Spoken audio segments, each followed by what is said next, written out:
Oi, oi, amores! E pra quem não me conhece, eu me chamo Marília e esse aqui é o Parada Sobrenatural. Aqui, as suas histórias ganham voz e como eu sei que vocês gostam, né, desse tipo de conteúdo, já curte, comenta, ativa o sininho, porque toda semana tem conteúdo novo pra vocês. E tem um detalhe, se também vocês quiserem enviar algum relato de algum vizinho, de algum parente ou até mesmo a sua própria história, aqui na descrição embaixo já está detalhado como vocês devem enviar. Então, vamos deixar de enrolação, porque hoje temos 2 relatos. Bora lá? Marília, pode contar do jeito que eu contei, porque os nomes, as cidades já estão todos trocados. Então pode iniciar, porque eu já começo com tudo trocado.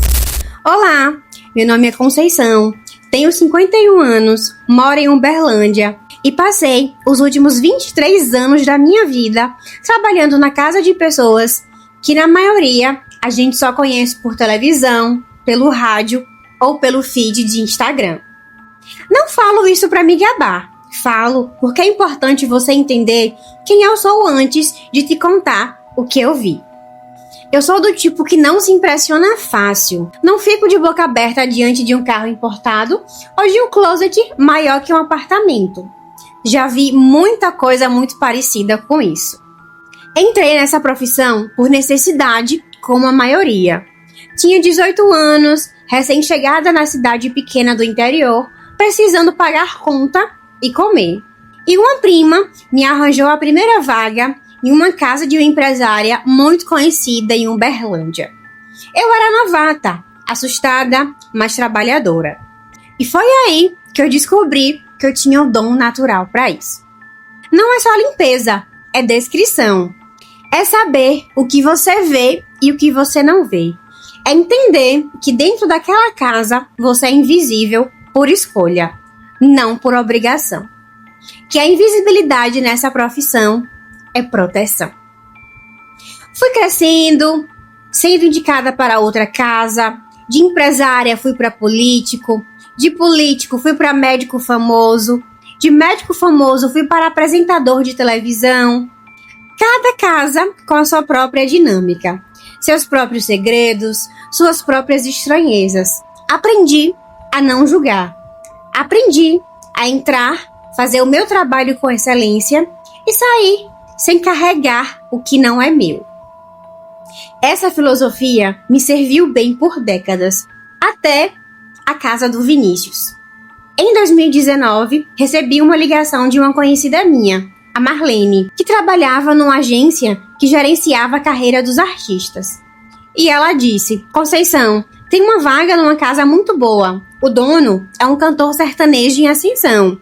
E acabou de comprar uma propriedade grande em Goiânia e precisa de alguém de confiança para cuidar da casa. Alguém que já tem experiência com o famoso e que saiba como funciona. E o seu nome foi indicado. E é claro, eu perguntei o nome do artista e ela disse: Vinícius Cardoso. Eu conheci o nome. Vinícius Cardoso tinha estourado há uns 2 anos antes, com uma música que ficou na parada por meses. Shows esgotados, capa de revista, contrato com gravadora grande. Era um dos nomes mais quentes no sertanejo naquele momento. O salário que a Marlene me passou antes era generoso, muito acima do que eu ganhava na casa anterior. Então eu disse que topava. A propriedade ficava numa área nobre em Goiânia. Não era uma casa, era uma mansão. 2 andares, 8 quartos, áreas de lazer, piscina, estúdio de música, academia, salão de beleza, garagem para 6 carros. Era uma mansão. Quando o carro do assessor dele me buscou no portão e eu vi aquilo tudo pela primeira vez, admito, eu me impressionei. Não tanto com o tamanho, mas com a energia do lugar. Era uma energia boa, viva, acolhedora, quente. Como se aquelas paredes respirassem bem-estar. E o Vinícius me recebeu muito bem pessoalmente naquela sala. Ele era um homem de 32 anos na época. Alto, moreno, com aquele sorriso de cantor que parece ensaiado, mas nele parecia genuíno. Simpático, direto e educado. Conversamos por quase 1 hora e ele me contou sobre a rotina da casa, as preferências dele, os horários e o que esperava de mim. Ele era organizado, detalhista e sabia exatamente o que queria. E no final da conversa, ele falou de um modo que ficou registrado na minha memória. Conceição, aqui você vai ter liberdade para trabalhar do jeito que funciona para você. Eu confio em quem Marlene me indica. A única coisa que eu peço é respeito aos meus espaços pessoais. E eu concordei sem hesitar. E todo patrão tem seus espaços pessoais. Nada de novo para mim. Fui contratada naquele mesmo dia. Nas primeiras semanas, a casa do Vinícius foi a melhor coisa que eu já tive na minha vida. A rotina da mansão era bem definida. O Vinícius acordava cedo quando estava em Goiânia. Nem sempre estava, porque a agenda de shows era intenso. Tomava café na varanda, ia para o estúdio no subsolo por algumas horas, almoçava, descansava e à tarde atendia a equipe ou viajava. Havia mais 2 funcionários fixos na casa. O seu Benedito, que é um jardineiro de 60 anos, que cuidava do jardim e da piscina. E a Fernanda, uma jovem de 24 anos que trabalhava como assistente pessoal do Vinícius e ficava no escritório no primeiro andar. A gente se entendia bem, ambiente tranquilo, sem disputa, sem fofoca. A casa era impecável de cuidar. Tudo de qualidade, tudo bem conservado. E eu caprichava em cada detalhe, porque aquele lugar merecia. O Vinícius era um patrão generoso. No meu aniversário, no primeiro mês de trabalho, ele deixou um envelope em cima da minha mesa com um presente em dinheiro e um bilhete escrito à mão. Era coisa rara de ver hoje em dia. E eu pensava, finalmente um emprego para ficar.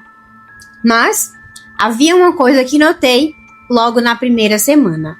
No corredor do primeiro andar, entre o quarto principal dele e um quarto de hóspedes, havia uma porta diferente das outras.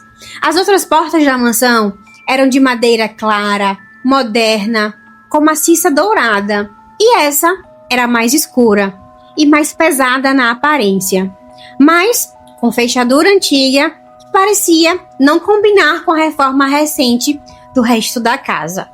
Quando eu estava fazendo um tour inicial com a Fernanda, ela passou pelaquela porta rapidamente e disse sem me olhar: "Esse aqui é o quarto pessoal do Vinícius.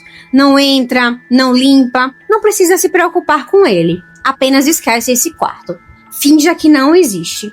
E eu não perguntei nada. Como eu disse, todo patrão tem seus espaços pessoais. Nada de novo. Naquele primeiro dia, quando passei na frente daquela porta, senti algo. Uma temperatura diferente. O corredor inteiro era agradável, com aquele ar-condicionado que mantinha tudo fresco. Mas naquela altura, naquela porta específica, o ar ficava mais pesado, mais frio, de um jeito que não era o ar-condicionado. Eu notei e continuei andando. Não dei bola.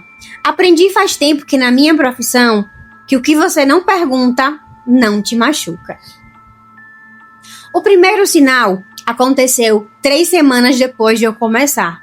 Era uma quinta-feira à noite. O Vinícius tinha voltado de uma viagem de shows no Rio naquele dia. Chegou cansado, jantou cedo, disse boa noite e subiu para o quarto principal. Eu estava terminando a cozinha quando ouvi um som vindo de cima, que não era música, não era de televisão, era algo diferente. Uma espécie de murmúrio baixo, rítmico, que eu não conseguia entender as palavras, mas tinha uma cadência específica, como reza, mas não como reza que eu conhecia. Durou uns 20 minutos e depois parou. E quando eu terminei a cozinha, peguei minhas coisas, fui embora para minha casa sem comentar nada com ninguém. Na semana seguinte, na quinta-feira de novo, o mesmo som. Na semana seguinte, de novo, o mesmo som. E então, eu comecei a perceber um padrão. Toda quinta-feira à noite, independente de onde o Vinícius estivesse estado durante a semana, na quinta, ele voltava para casa. Toda quinta noite, aquele murmúrio vinha do segundo andar. E toda sexta de manhã, quando eu chegava para trabalhar, havia um cheiro na casa. Suave, mas presente. como fumaça misturada com vela e algo que eu não sabia nomear, que vinha do corredor do segundo andar, da direção daquela porta. E eu não perguntei nada, mas prestava atenção em tudo. Foi no sábado de manhã, 2 semanas depois, que eu vi o Vinícius saindo daquele quarto pela primeira vez. Eu estava no corredor do segundo andar, trocando as toalhas do banheiro de hóspedes, quando eu vi a fechadura girar. Me virei por reflexo. O Vinícius saiu do quarto, fechando a porta atrás de si, com todo cuidado. Ele estava com a roupa escura, cabelo despenteado e uma expressão que eu nunca tinha visto nele. Não era cansaço, era outra coisa. Quando ele me viu no corredor, o rosto dele mudou. Por uma fração de segundo, eu vi algo diferente nos olhos dele. Não era de raiva, era algo entre surpresa e alerta. Durou menos de 2 segundos. Então, ele sorriu, passou a mão no cabelo e disse: "Bom dia, Conceição. O café tá pronto?" E eu disse que sim. Cada um foi pro seu lado, como se nada tivesse acontecido. Faltava exatamente 7 dias para completar 3 meses de trabalho quando aconteceu. Era uma quinta-feira. Eu sabia que era uma quinta-feira. Eu sempre sabia quando era quinta-feira naquela casa. Fiz minha rotina normal, limpei o andar, almocei na copa, subi pro segundo andar para fazer os quartos e o Vinícius estava no estúdio. A Fernanda tinha saído mais cedo por conta de uma consulta médica. O seu Benedito estava no jardim e eu estava sozinha no segundo andar. Terminei o quarto principal, terminei o quarto de hóspedes e fui buscar o carrinho de limpeza que havia deixado no corredor. E quando eu me virei com o carrinho, eu vi a porta do quarto proibido entreaberta. Apenas alguns centímetros, mas estava entreaberta. Fiquei parada por um momento e a minha cabeça disse: "Fecha o olho e passa." Mas o meu corpo não obedeceu. Dei 2 passos em direção à porta e olhei pela fresta. O que eu vi naquele quarto ficou gravado na minha memória de um jeito que eu não consigo apagar. O quarto era escuro mesmo com a luz do dia. As janelas estavam cobertas com um tecido preto que não deixava nenhuma luz natural passar. No centro do quarto havia um círculo desenhado no chão. Não sabia com o quê. Parecia um pó escuro, um sal, alguma coisa sólida. Dentro do círculo havia velas pretas, muitas velas, algumas acesas e outras já derretidas, com marcas de cera escuras espalhadas pelo chão de madeira. No centro do círculo havia uma foto, que eu não conseguia ver quem era. E ao lado estava um objeto que eu não soube identificar. Pequeno, escuro, envolto com algo que parecia um pano. E o cheiro vindo do quarto era forte. Aquele mesmo cheiro que eu sentia toda sexta-feira de manhã, mas multiplicado, denso, pesado, que grudava na garganta. Eu fiquei olhando por uns 10 segundos, que pareceram uns 10 minutos, e quando eu vi a voz atrás de mim, Conceição. Eu me virei e o Vinícius estava no corredor. Não sei de onde ele tinha vindo, não ouvi passos, não ouvi a escada, simplesmente ele estava lá, a uns 2 metros de mim, me olhando com uma expressão que eu não vou conseguir descrever completamente. Era calma, uma calma muito específica. Não era calma de quem não se importava, era uma calma de quem já decidiu que vai lidar com aquilo e pronto. Nenhum dos dois disse nada por alguns segundos. Eu olhei para ele olhou para mim. Ele deu um passo à frente, passou pela minha lateral sem me tocar, fechou a porta do quarto com a chave que estava nas mãos dele, guardou no bolso, ficou de costas por um momento, depois se virou, olhou para mim de novo e disse com a voz calma de sempre: "O jantar hoje pode ser mais cedo? Eu tenho um compromisso à noite." E foi embora pelo corredor. Desceu as escadas e eu fiquei sozinha no corredor, com um carrinho de limpeza e o coração batendo fora do peito, tentando processar o que tinha acabado de acontecer. Naquela noite, eu não consegui dormir. Fiquei deitada na minha cama, olhando para o teto, revivendo cada segundo naquele corredor. O círculo, as velas pretas, a foto, o cheiro e o olhar dele. Aquela calma que não era inocência, era ciência. Ele sabia o que fazia. Ele fazia aquilo toda semana. E agora, ele sabia que eu sabia. Eu me levantei de madrugada, fui até a cozinha, tomei um copo de água e fiquei pensando nas minhas opções. A primeira opção era pedir demissão, ir lá na manhã seguinte, pegar minhas coisas, sair sem explicação. Mas eu sabia o que isso significava. Ia correr um rumor de que eu tinha sido demitida da casa de um cantor famoso sem motivo. E no mercado que eu trabalhava, isso levantava perguntas. E perguntas levantam suspeitas sobre a minha discrição. E discrição é tudo que eu tenho nessa profissão. A segunda opção era contar para alguém. Mas contar o quê? Que o patrão tinha um quarto secreto com velas pretas? Sem prova, sem nada concreto? Quem ia acreditar? A terceira opção era ficar, fazer o que eu sempre fiz, entrar, trabalhar, sair, e era a opção mais assustadora. Mas era a opção que eu ia escolher. Porque eu entendi algo naquela madrugada. O Vinícius não tinha me ameaçado, não tinha levantado a voz, não tinha feito nada além de fechar a porta e me olhar. Mas aquele olhar era um acordo. Silencioso, não negociado, absolutamente claro. Você não viu nada, eu sei que você viu, e nenhum dos dois vai falar nada daqui por diante. Então, eu voltei para o meu trabalho na manhã seguinte. O Vinícius já estava acordado na varanda tomando café quando eu cheguei. Ele me cumprimentou normalmente, perguntou se eu tinha dormido bem, comentou sobre o tempo e eu respondi normalmente. E a semana seguiu. Nas semanas seguintes, eu notei alguma coisa que não tinha notado antes. A cada 7 dias, na quinta-feira, o Vinícius cancelava qualquer compromisso que tivesse. Shows, entrevistas, compromissos pessoais, tudo era reorganizado para liberar a quinta-feira. E a equipe de assessoria já sabia disso e deixava as quintas-feiras vazias na agenda. Ninguém perguntava por quê, e eu acho que ninguém queria saber o motivo. Eu comecei a prestar atenção em outras coisas. As músicas dele falavam muito de gratidão, de dádiva recebida, que o sucesso dele vinha de algo maior.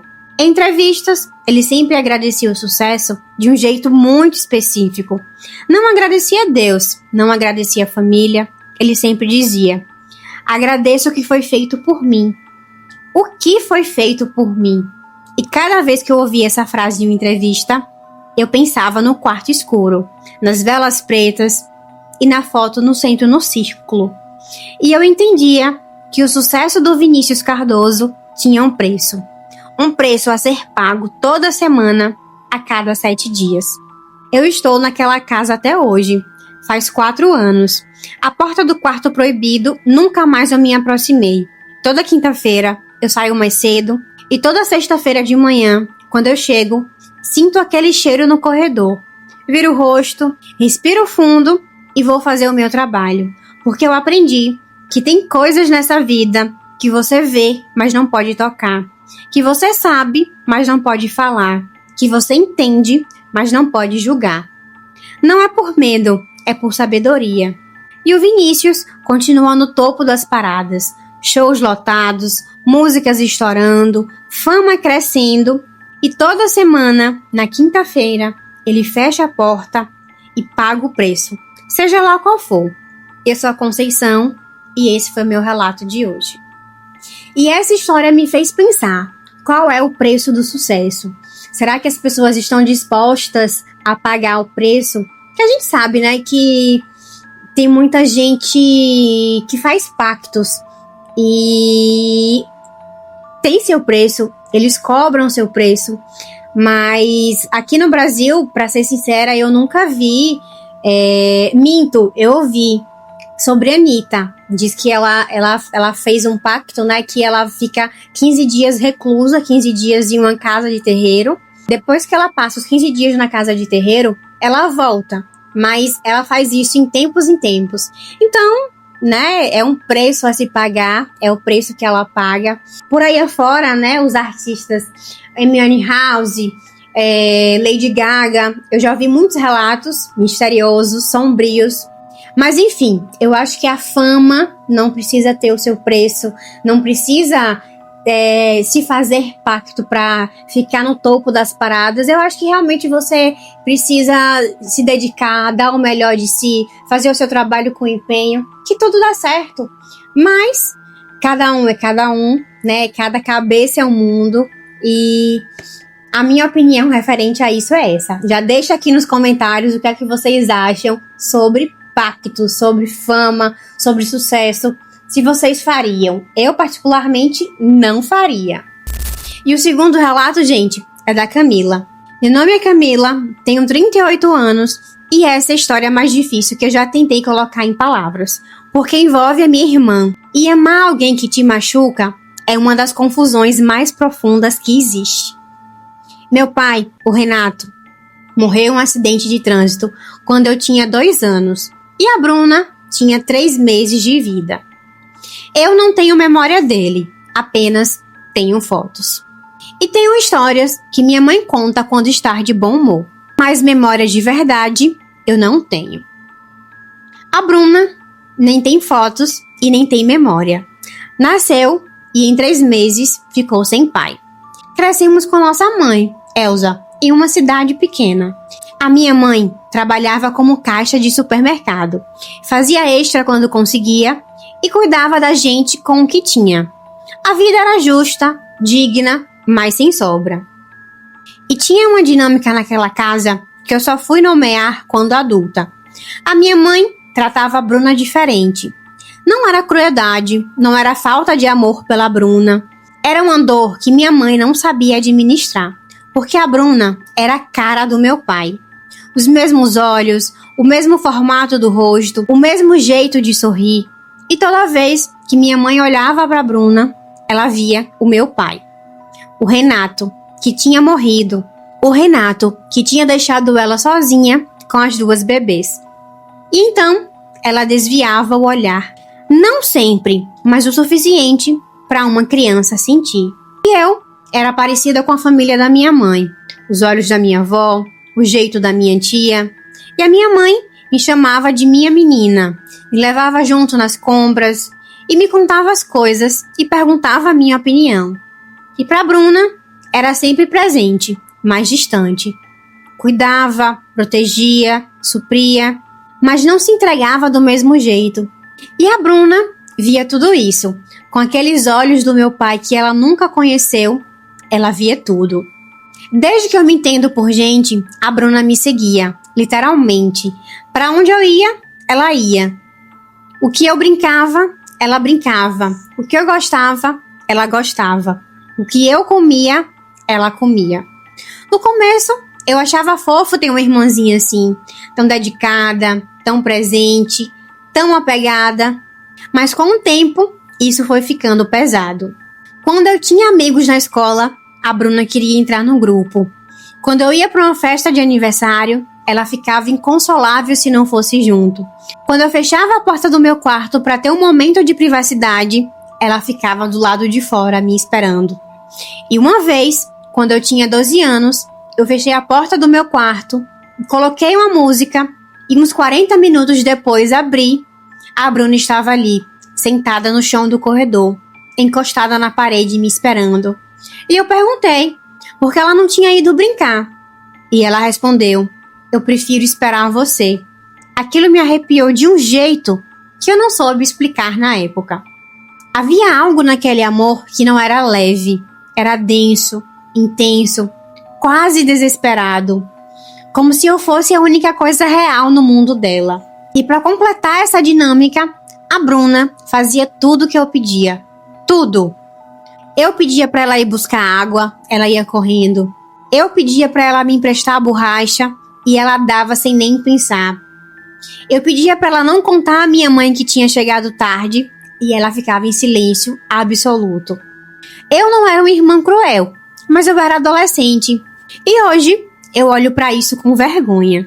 Porque o que eu entendia como devoção da Bruna era na verdade um padrão que ela tinha aprendido em casa. Ela tinha aprendido que para ser amada era preciso ser útil, era preciso se anular, era preciso existir em função de outra pessoa.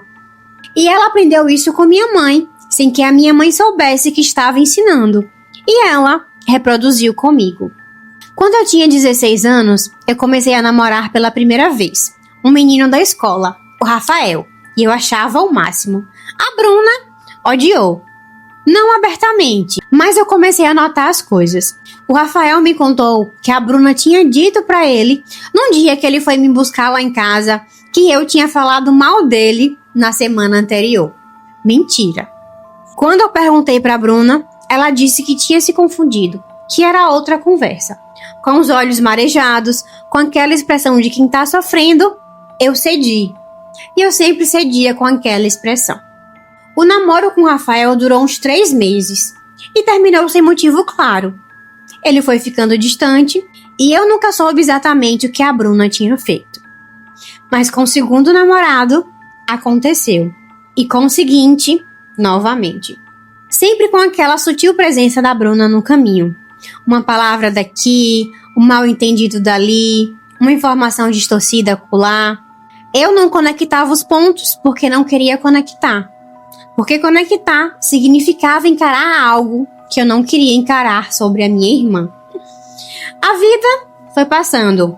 Eu fui para a faculdade em BH e a Bruna ficou com minha mãe. Com a distância, as coisas esfriaram.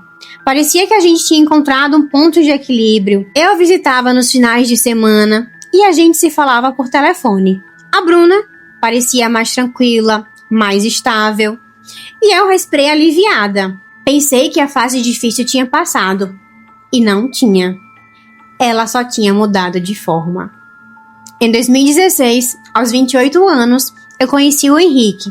Ele era diferente dos outros. Calmo, seguro, maduro. Não deixava se abalar por coisa pequena. Não se intimidava com a dinâmica estranha da minha família. E a gente foi ficando sério. Noivamos em 2018.